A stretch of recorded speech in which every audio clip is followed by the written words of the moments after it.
Well, hello everybody. Time for another Monday Miniatures Ramble with me, Doc Eon. This one for Monday the 24th of August 2020. We're starting out with some Reaper Bones. You know what? These are the final pieces of the Dreadmere expansion box from the Bones 4 Kickstarter. They're all sort of aquatic. We have the Crocodile Man or Alligator Man. I'm not sure which is more appropriate. We have a little Frog Man with an apron and some sort of basket. We have a big catfish. I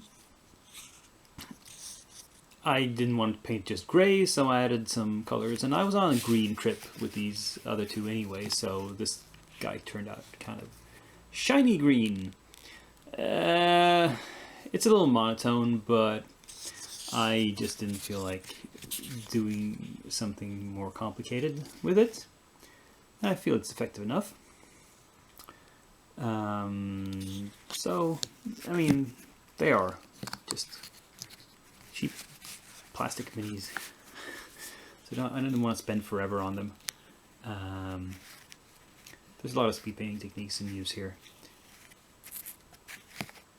but I think they're good enough for tabletop use. And same goes for the next few minis I'm going to show you. I did not go whole hog on them, but, well, you'll see. So, ta-da! I've actually finished this batch of Darksword miniatures. The Stephanie Law ladies. And I've kind of follow the colors on the studio paint jobs. Not exactly in all cases. This one, for example, is more clearly green. The one they painted was more pastel. And this one, I've actually gone lighter than the studio paint job, where the robe was a very deep purple instead of blue. But otherwise pretty similar. Here's we have a little angel, lady in red, but with wings, and the Queen of Hearts. Now, these are not really painted to display quality, and you might wonder why. I mean, obviously these sculpts are intended for display. I mean, I don't see what use they could have in gaming. But they're still just painted to my normal, like, high tabletop standard, what I consider high tabletop. And so why did I do that? Well, you know, why would I buy a display sculpt and just paint it for tabletop? Well, the thing is, this is from a Kickstarter I backed so long ago, I don't really remember why I got it. And I just wanted to get some paint on these. And, you know, what's this display anyway? They can be in one of my cabinets, and people look at them from a distance, and they'll look fine. And, you know, I got some practice. I've tried a few different techniques on them, and it's been useful. And they're done. So, 6 more minis down. You know, I'm happy with that. Now, let's move on to the work table. So currently the only thing really on the work table is this guy. Not much to say about him. He's just had some very simple base coats applied. But as you can perhaps see, I have him on this new handle, which is shaped so it has a more ergonomic grip, and the top you can rotate, and you can easily pull it off and put on another top if you so desire. I can have a whole row of caps with different models on them, and I can switch them out, and it works fine. I still, it doesn't obviate the need for my old homemade handles, because I'm not going to prime or varnish with my airbrush something that on this handle because I don't want to get a lot of paint or varnish on it. And not just because I want it to keep looking good, but also because I think if some paint gets in here in the crack between here, it might affect the functionality of it. And also it would be uncomfortable if there's a layer of paint on this thing when I'm trying to turn it. That's not a good idea either. But while we're on the subject of tools, I was asked, I think when I first got these Reaper brushes, these two, the flat one, which I use as a dry brush, and it works fine for that, for dry brushing small areas or very lightly. And then we have this thing, which is a synthetic size 2 Reaper Pro paint, and it works fine. It's mostly kept its point through a lot of use, but the thing is with synthetic brushes is, I don't know if you can tell where the focus is, but it has a slight fish hook to the point, meaning for very exacting detail work it's not going to work. And I did see a tip from somebody that you can straighten that out by dipping it in scalding hot water. I tried that and it worked to some extent. It straightened it a bit. However, it also left the bristles at the tip a little frayed. So still not good for detail work. But it is currently one of my 3 workhorse brushes. I can show you the other two. The other two, the really big one for like big sloppy base coats or washes or the like. This is a size 4 hobby brush. This is a synthetic from a hobby store, a common brand, a common store here, a chain here in Sweden. And it works fine. I'd previously used this thing, which is also a size 4, I believe, from Winsor Newton, their Cotman range, which is also a synthetic brush. You see the tip is gone completely on this one. So this one I use for more, for like stabbing, like applications where I don't care about if the tip gets ruined because it already is, like semi-dry brushing or God, my brain farted. I forgot the name of the technique. Stippling is this name when you sort of stab the brush into the surface. And for detail work, currently most of the time I use this, which is a Citadel small layer brush. And let's see, there we go. There we have a close focus. You can see this is pretty good in its point and its shape, even after over a year of use. You can compare it with, I actually have a completely brand new brush, which is this is the same, the small layer brush. And you can see the well-used brush is smaller overall. It's lost a lot of bristles, but it has kept its shape. And this is because I use brush soap regularly. After every painting session, been painting for a few hours, I clean my brushes off with brush soap. So, and I mean, even if it doesn't last much longer now, a year is a good amount of time for a brush like this, of this cost, to last. So I'm fine with that. You might see at the edge of the shot my new wet palette, the one from Redgrass, the same company that made this handle. I want to keep. I've only been using it for a couple of days now, so I want to use it some more before I deliver some sort of verdict on it. But it's fine. I mean, I want to talk about the details of a comparison between it and my old homemade wet palette. but I want to be sure of my observations before I do that. So maybe next week. Here we have the Sisterhood of the whatever, the Moon Cultists, as they're called in the Kickstarter. Base primed. I put a thin wash over areas like the face just to see the contours. I'm still not decided what color to go for. I'm leaning towards maybe actually doing them white, simply because that's a little bit of a challenge and might be fun to challenge myself in that way. But, well, yeah, I haven't got started yet, so you can still influence my decision if you have any good arguments. Post them in the comments below. Otherwise, I expect that these might be done by next week because they can be production lined, as I mentioned.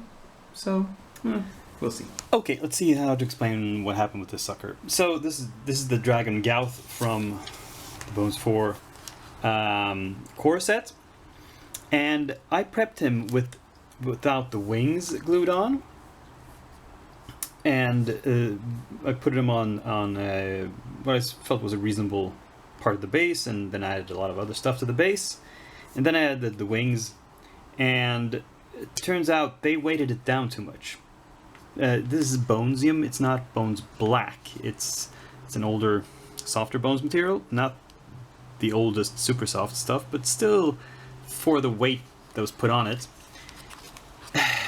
it caused the legs to bend and the body bent forward until the nose hit the ground. So what did I do? Well, eventually I drilled a pin into the tail here and sunk that into the base. You can possibly see the pin coming out there. And I placed it next to this piece of cork rock I had made, and now I've covered it up with green stuff and put some more primer over that. This unfortunately tilted him a little bit too far back, so now he looks back weighted, and it's not that it's unnatural for him to be rearing up this much. It's just that the symmetry of it on the base is out of whack, because if you now look at it from above, none of the nose is sticking out, but a lot of the tail is sticking out at the back. So it doesn't. The golden mean is off, so to speak. It doesn't look quite right to me. But it doesn't look bad enough for me to do it all over. I mean, I put a lot of work into this space, scrapping the whole thing and starting again. No, that's just way too much work. I'm not doing that. So we'll just have to live with this. Because I've tested it. It doesn't topple over or anything. It's not that back weighted. So it'll be okay, I guess. I hope. We'll see. I'm gonna start airbrushing on some base coats, and we'll see how far I get by next week.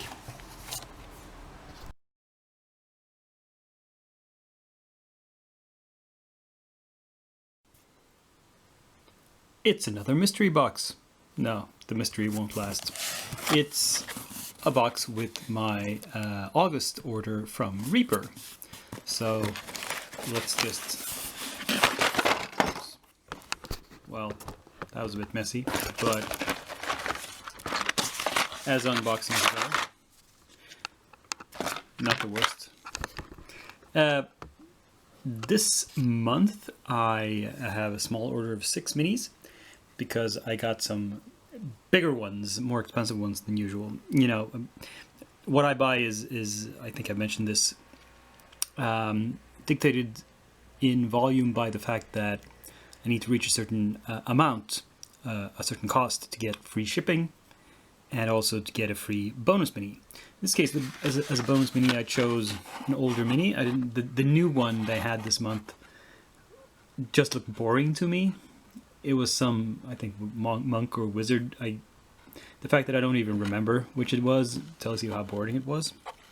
So I got the Goblin Wizard Sakarat. This guy, I think, looks cool. Then I got, let's see, one Reaper Bones model, the Graveyard Golem, because who doesn't need a Graveyard Golem? A couple of Liches. One is the Whispering Tyrant himself. It just says Whispering Tyrant here. His name is Tarbafon.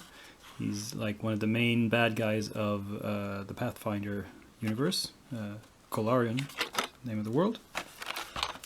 Here is the sort of non-union equivalent, sort of Lich King from Reaper's Warlord range. The Nefsokar faction. We have a Succubus, who's also from the Warlord range, the Darkspawn faction, with a very dynamic pose. And a really old miniature, who's called the Prince of the Undead, and they can't use his name, but this is Orcus, of course.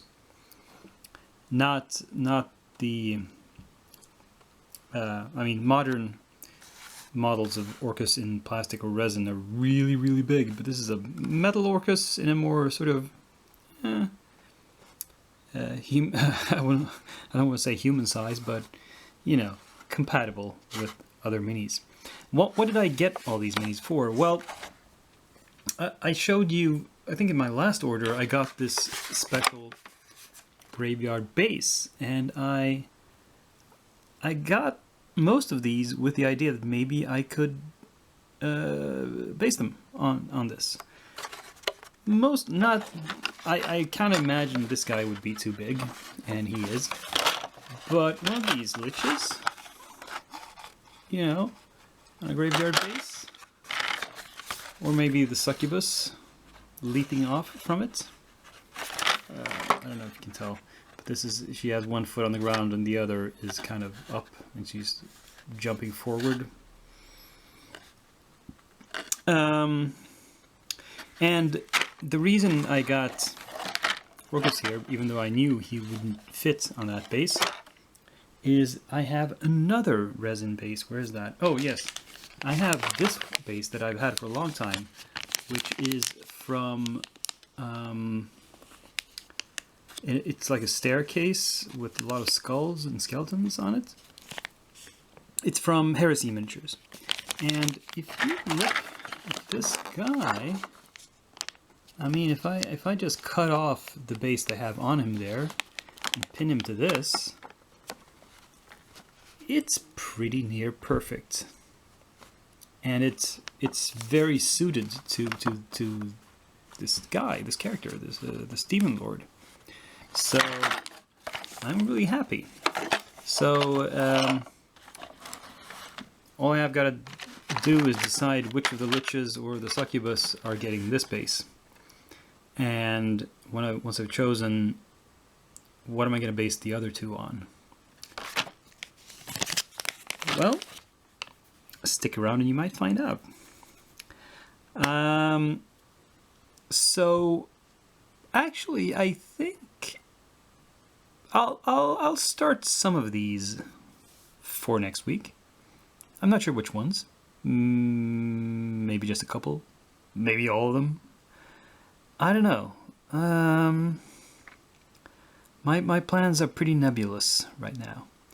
So you're just gonna have to wait a week to find out what I've done with these. Do I need to add anything more to the pile, or the queue rather? I don't know. There's still a lot on my plate, and I'm still up to my arms in work.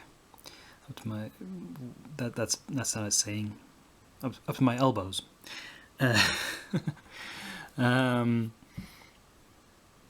So I don't know. Maybe I'll add something from the Stonehaven Half-Orc sets that I painted a bit from a couple of weeks back. Since I've opened that box, I can pull some more stuff from there if I should run out of stuff to paint, but I don't think I will run out of stuff to paint. These are all really huge projects. Well, not the goblin; he's fairly simple, but otherwise, it's 5 pretty major character models, and also larger than normal sized. So they're gonna take a lot of painting. But as I said, you'll have to come back next week to find out what's happened. Until then, I'm glad you stayed this long. Click like if you haven't done so before. Subscribe if you haven't done so before. Comment if you haven't done so before. And above all, come back next Monday. Same channel, same Doc Eon, who is now signing off.